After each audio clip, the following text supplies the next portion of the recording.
Oke, selamat datang di channel YouTube saya. Nah, kali ini kita akan membahas apa itu routing dan perbedaan routing statik dan routing dynamic dan settingan untuk routing statik. Oke, nah kita mulai. Oke, sebelum kita mulai dari Peanut Lab ya, saya mau jelasin apa itu routing ya. Nah, routing itu sebenarnya untuk menghubungkan ya menghubungkan IP dengan segmen yang berbeda. Ya, contohnya seperti apa? Nah, contohnya di sini ada dua jaringan lokal. Ya, anggaplah di sini ada 192.168.30.1 ya /24 dengan kelas C, dan di sini ada IP 10.10.10.1/8 dengan kelas A. Nah, kedua IP ini kalau mau kita hubungi langsung itu tidak bisa. Nah, solusinya gimana? Solusinya ada router di tengahnya, ya. Jadi router itu untuk menghubungkan jaringan ini ke jaringan dengan IP segmen yang berbeda. Nah, apa perbedaan antara routing statik dengan routing dynamic? Routing itu ibaratnya itu kita membeli jalur, ya. Contoh dari jaringan ini, kalau misalnya mau ke jaringan ini, itu melewati router apa saja. Nah, itu yang disebut dengan routing. Jadi kalau kita mau ke jaringan itu nanti ditentukan oleh router, ya. Kita harus lewatin router ini, lalu dikirimkan ke router mana, lalu dikirimkan ke router mana lagi, baru sampailah ke jaringan ini, ya. Nah, apa bedanya routing statik sama routing dinamik? Nah, kita analogikan ya. Jaringan itu ibaratnya seperti dari rumah ini kita mau ke pasar contohnya, ya. Nah, kalau di routing statik ya, dari rumah mau ke pasar, kita pasti melewati jalan A, kita yang tentukan nih. Kita harus ke jalan A, lalu jalan B, jalan C, baru sampai ke pasar. Nah, kalau di routing statik berarti jalan-jalan ini adalah router. Jadi kita yang menentukan dari contoh jaringan ini ke jaringan ini ya, kita harus lewatin router A, router B, router C. Kita yang tentukan, ya. Nah, sedangkan kalau routing dynamic ya, kita dari rumah mau ke pasar ya, kita nggak tahu nih mau melewati jalan apa. Kita search di Google Map. Google Map akan memberikan jalan-jalan alternatif, ya. Nah, kita mengikuti jalan alternatif tersebut. Nah, itu adalah router dynamic. Nah, kalau di jaringan berarti nanti ada protokol-protokol ya seperti RIP, OSPF dan lain-lain ya yang menentukan jalur-jalurnya mau melewati router mana ya. Jadi ibaratnya seperti itu. Jadi kalau routing statik ya, jalurnya itu kita yang tentukan, ya.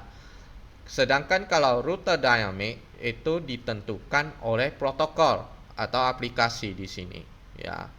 Nah, lalu apa plus minusnya? Plusnya kalau routing statik ya, kita bisa tentukan mana yang boleh dilewati dan mana yang tidak boleh. Ya, secara keamanan ini lebih baik, ya. Tapi negatifnya apa? Ya, minusnya apa? Minusnya ya jadinya kita harus setting satu persatu. Jadi agak lambat settingnya. Sedangkan kalau routing dynamic, jalurnya tidak bisa kita tentukan. Kita hanya serahkan ke protokol. Kita hanya memberikan contoh kita pakai OSPF. OSPF kita setting ya, yang terkoneksi dengan protokol OSPF, mereka yang tentukan jalurnya melewati mana gitu. Kita nggak bisa setting. Tapi plusnya apa? Plusnya jadi lebih cepat. Kita hanya setting OSPF saja, ya. Kita tinggal setting OSPF dan OSPF yang menjalankan routing tersebut. Itu adalah plus dan minusnya. Nah, untuk praktek kali ini ya, di sini saya sudah tentukan ya, kita akan pakai 3 router dengan 3 PC ya, setiap PC itu terhubung ke router melalui Ether 3. Ya, di sini jaringannya udah saya tentukan ya, jaringan 1 30.0, jaringan 2 40.0, jaringan 3 50.0. Kalau ketiganya terhubung itu tidak bisa ya. Jadi harus ada router di sini. Oke. Nah, nanti kita akan pakai router statik untuk menentukan jalur-jalurnya. Contoh dari PC1 kalau mau ke PC2 berarti lewat router 1, router 2. Kalau mau ke PC3 berarti lewat router 1, router 2, router 3 gitu. Nah, dan seterusnya ya. Nah, lalu IP-nya juga sudah saya tentukan ya. Contoh dari router 1 ke router 2 itu menggunakan Ether 2 untuk router 1 dan router 2-nya juga menggunakan Ether 2 dan IP-nya adalah ini ya, sudah saya tentukan. Sedangkan router 2 ke router 3 ya itu 20.1, ini 20.2 ya. Nah, ini sudah saya tentukan ya. Tinggal kita setting di Pinet Lab. Oke, sekarang kita sudah ada di Pinet Lab ya. Dan di sini saya sudah membuat mikrotiknya. Di sini ada 3 mikrotik dan 3 PC sesuai dengan topologi yang kita bahas tadi. Oke. Nah, sekarang kita mulai dari mikrotik 1 dulu. Nah, mikrotik 1 kita start dulu. Oke, setelah kita start ya mikrotiknya, kita login dulu, admin. Oke, YQ 123 123. Oke, kita restart biar agak stabil. Oke, pertama kita setting dulu ya IP address-nya. Ya, di sini kita tulis saja di sini ya. Teks. Oke. Nah, untuk Ether 2 sesuai pembahasan tadi kita menggunakan IP 10.10.10.1/4. Lalu Ether 3-nya karena ini networknya 30 ya, networknya 198 30.0/1/4. Oke, ini untuk mikrotik 1 ya. Nah, kita set dulu ya di mikrotik 1 IP address address yang Ether 2 dulu 10.10.10.1/24 interface Ether 2. Oke, lalu kita set juga IP address address 192.168.30.1/4 interface-nya Ether 3. Oke, kita cek IP address print. Oke, udah ditambahin ya. Nah, karena PC ini nanti pakai DHCP client ya untuk mendapatkan IP, otomatis dari Ether 3 ini harus kita set DHCP servernya ya. IP DHCP server setup Ether 3.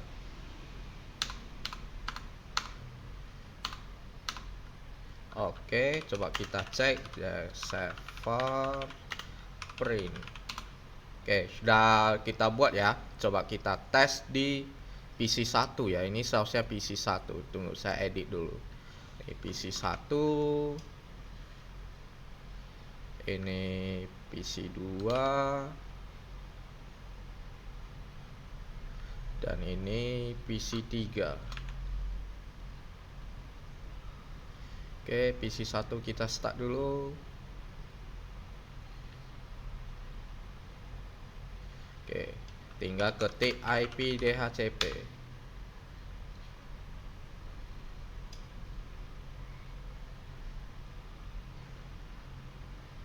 Oke, di sini kita mendapatkan 30.254 ya. Nah, di sini kita catat dulu ya supaya gak lupa. Ya, untuk IP address PC satunya yaitu 192.168.30.254 ya /24. Oke, ini supaya kita gak lupa aja IP untuk PC 1. Oke, sekarang kita setting yang PC 2 ya. PC 2 kita sebelum setting kita tentuin dulu ya untuk ether 2. Karena ini 10.1 berarti otomatis nih 10.10.10.2 ya, nggak boleh sama ya, nanti crash dia. Ether 3 berarti di sini pakai yang 40, network 40 berarti 192.168.40.1/4. Nah di sini ada ether 4 ya, ether 4 ke mikrotik 3 ya, berarti di sini ada ether 4 itu 10.10.20.1/4. Oke. Oke, ini ke sana ether 4 ke oke, dah. Kita jalankan mikrotik 2-nya dulu. Oke, udah hidup ya. Kita masukkan admin. Oke, password kosong. Ini agak lambat ya. Oke, yang ini QY aja, lalu Q. Oke, masukkan password baru. Kita restart mikrotik 2-nya dulu. Oke, nah kita baru setting ya. Ether 2 dulu, IP address, address 10.10.10.2/24. Ya, betul. Interface-nya Ether 2. Kita tambahin lagi IP address, address 192.168.40.1/24. Interface-nya Ether 3. Tambahkan lagi IP address, address 10.10.20.1/24. Interface Ether 4. Oke, kita IP address print untuk ngecek. Oke, udah ditambahin semua ya. Udah ditambahin semua. Nah, sekarang sama. Ya, ini Ether 3-nya supaya PC-nya dapat IP, kita tambahkan IP DHCP server. IP DHCP server setup. Ini pilih Ether 3. Oke, IP DHCP server print. Oke, udah ditambahin. Kita coba jalankan PC keduanya.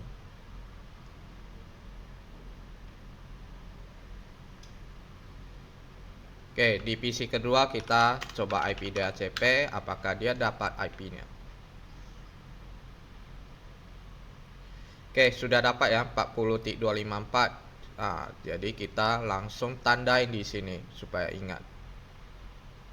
Oke, 192.168.40.254/24. Ini titik nih. Oke.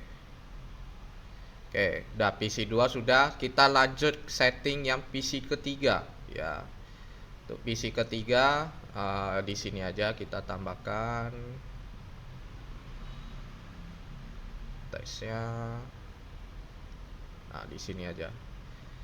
Ether 2 itu berarti 20.1 ya. Berarti di sini nggak boleh 20.1, berarti 20.2/24 ya.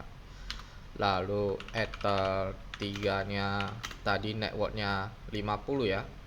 192.168.50.1/24. Oke. Ini kita letak atas saja biar gampang. Oke. Nah, kita start dulu mikrotik 3-nya. Oke, udah kita masuk ya. Kita masukkan admin. Passwordnya kosong.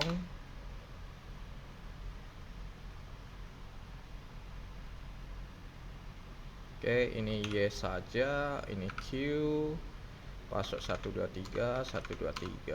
Oke, kita restart aja mikrotik 3-nya.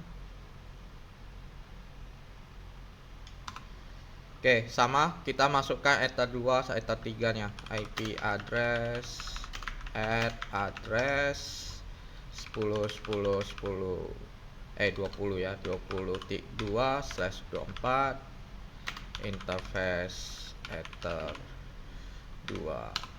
Oke, IP address address 928.50.1/24 interface ether 3.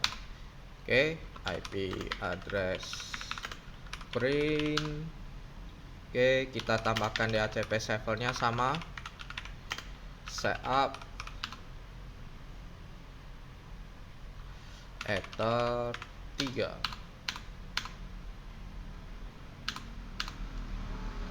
IP address pula. IP DHCP server print. Oke. Nah, kita coba aktifkan PC 3 kita.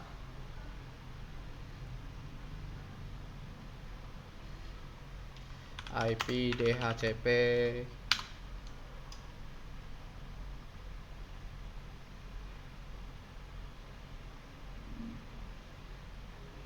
Oke, di sini dapat 50.254 ya. Otomatis kita catat di sini supaya tidak lupa. 192.168.50.254. Oke, nah semua settingan sudah ya, Mikotik 3 sudah, Mikotik 2 juga sudah. Ya. Oke, sudah, Mikotik 1 juga sudah. Nah, sekarang baru kita setting routingnya. Nah, ibaratlah kita dari PC 1 dulu.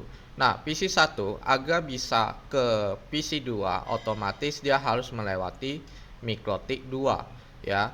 Di Mikotik 2 itu ether 2-nya, karena Mikotik 1 ke Mikotik 2 itu ether 2-nya itu adalah 10.10.10.2 ya, untuk ke Mikotik 2.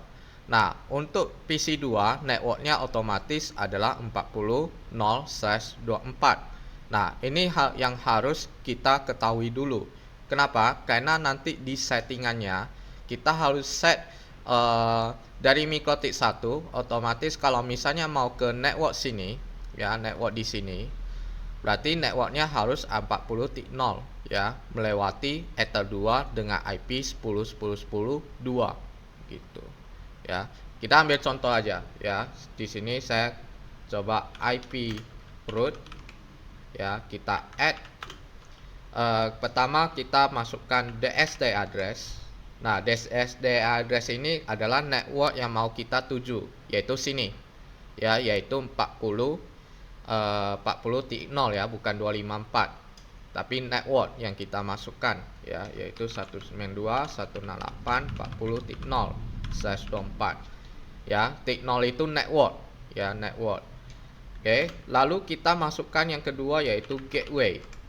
Gateway-nya berapa?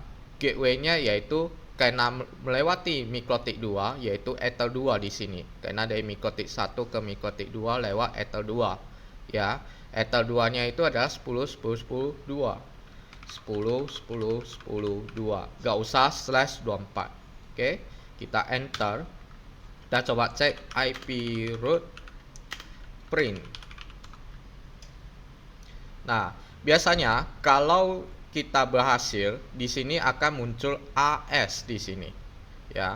Kalau dia muncul AS berarti nanti sudah terkoneksi dengan network 40.0 dengan gateway 10.10.10.2. Yang kedua, kita mau koneksi ke network 50.0 yang Mikotik 3. Nah, untuk ke situ ya, kita otomatis lewat Mikotik 2 dulu ya. Di Mikotik 2 baru ke Mikotik 3.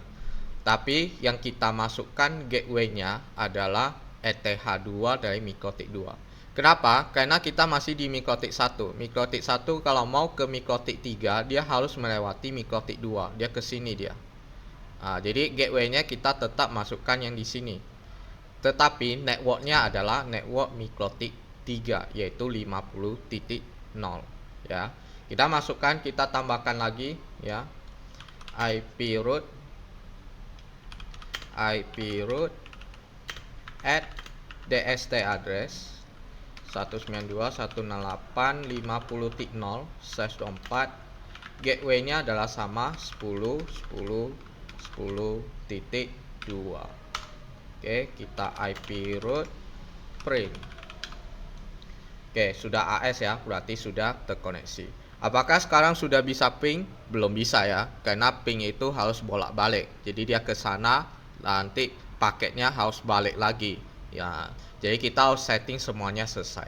Oke, kita lanjut ke Mikotik 2. Nah, kalau di Mikotik 2, arahnya ada dua, yaitu ke Mikotik 1 sama ke Mikotik 3. Kita masukkan ke Mikotik 1 dulu. Ke Mikotik 1 itu kita akan menuju ke network 30.0 yang ini ya, 30.0 melalui Ether 2-nya Mikotik 1 ya. Ether 2-nya Mikotik 1 yaitu 10.10.10.1. Jadi nanti ini gateway-nya ya. Nah, kita coba masukin ya, IP root add DST address ya, yaitu Mikotik 1 ini 30.0 30.0/4 gateway 10.10.10.1 bukan 2 ya, 1. Oke, itu adalah Ether 2 yang di Mikotik 1. Karena dia menuju ke sana tuh ya, berarti tujuannya ke sini dia. Nah, kita enter saja. Oke, kita langsung aja ya, nanti baru cek. Nah, sekarang Mikotik 2 mau ke Mikotik 3, yaitu dengan network 50.0 menuju ke Ether 2 sini. Ya. Otomatis Ether 2 sini adalah 10.10.20.2 ya. Kita masukin aja IP root add DST address untuk 192.168.50.0. Ya, betul, 50.0/24 gateway 10.10.10 Ether 2 ini ya, 20.2. Oke, ini gak usah slash karena ini IP. Kalian ingat aja kalau masukkan IP address itu harus slash. Tapi kalau kalian setting-setting seperti firewall routing, kalau IP biasa gak usah slash kecuali network. Ya, network harus kalian gunakan slash. Oke, IP root print. Oke, semua udah AS ya, yang 30 sama yang 50. Oke, yang sisanya gak usah, ini otomatis ditambahkan. Kalau kalian bikin IP otomatis ada itu. Yang kalian fokuskan, yang kalian tambahkan seperti ini sama ini ya, 10. Oke, sudah AS berarti sudah terkoneksi. Lanjut ke Mikotik 3. Kalau Mikotik 3 berarti sama ke Mikotik 2 dan 1, tapi gateway-nya ke sini dia, Ether 4 ini. Ether 4 yaitu 10.10.21 ya, gateway-nya sini. Baik itu dia ke Mikotik 2, Mikotik 1, gateway-nya tetap di sini karena dia menuju ke sana dia ya, di Mikotik 3. Oke, kita tambahkan IP root add DST kita masukkan yang Mikotik 2 dulu, 192.168.40.0/4 gateway-nya berarti 10.10.20.1. Oke, kita tambahkan satu lagi untuk yang Mikotik 1, DST address 192.168.30.0/24 gateway-nya 10.10.20.1 ya. Jadi gateway-nya sama ya, karena semua menuju ke sini dia ya. IP root print. Oke, dua-duanya udah AS ya. Ini dengan ini berarti sudah terkoneksi. Nah, tinggal kita tes saja. Contoh lah, saya dari PC 1. Di sini dia PC 1. Saya mau kirim paketnya itu ke PC 3, yaitu 50.254. Saya tinggal ping aja. Ping 192.168.50.254. Nah, sekarang sudah TTL dia. Berarti sudah bisa ya. Kita cek dari PC 3. contoh dari PC 3 saya mau kirim paketnya ke PC 2 yaitu 40.254 68.40.254. Oke, bisa. Nah, kalau dia TTL bukan timeout ya atau net unreachable ya, berarti sudah bisa.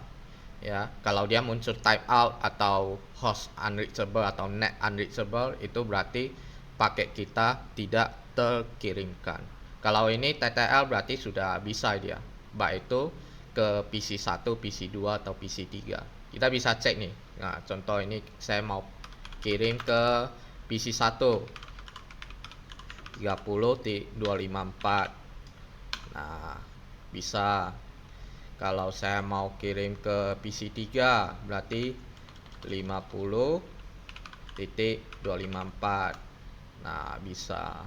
Yang nggak bisa itu seperti ini. Contoh lah, ini saya sembarangan aja IP-nya 252 contohnya. Nah, dia kan timeout. Kalau timeout berarti belum ada. Ya, belum ada IP-nya atau tidak terkoneksi.